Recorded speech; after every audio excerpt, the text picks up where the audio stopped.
શહેરમાં લૂંટારુઓ સક્રિય તો બન્યા છે, પરંતુ હવે નવી તરકીબો અજમાવતા પણ જાણવા મળે છે। બનાવની વિગત એ રીતની છે કે બે અજાણ્યા ઈસમોએ 19મીની સવારે 8:30 સુરત રેલવે સ્ટેશનેથી પાલનપુરાના સાંઈ મિલનના રહેવાસી જયેશકુમાર ગજ્જરની GJ5BW 1692 નંબરની રિક્ષામાં બેઠા હતા અને ડુમ્મસ મંદિરે દર્શન કરવા જતા હોય તે રીતે રિક્ષામાં બેસી ડુમ્મસ દરિયા ગણેશ મંદિર પાસે આવી ને મીઠાઈની દુકાન પરથી પેંડા લઈ ઘેનયુક્ત કેફી પદાર્થ મિક્સ કરી રિક્ષાવાળાને પેંડો ખવડાવી 12,000ની કિંમતની સોનાની ચેનની લૂંટ ચલાવી નાસી છૂટ્યા હતા।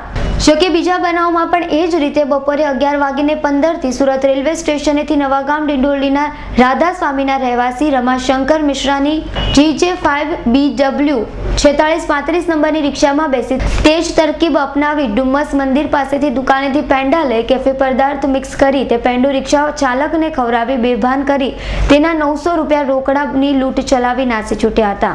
બે સમયે થોડા જ કલાકોના અંતરમાં બે રિક્ષા ચાલકોને આ જ રીતે તરકીબ અજમાવી તેમની પાસેના મુદ્દામાલની લૂંટ ચલાવી નાસી છૂટ્યા હતા।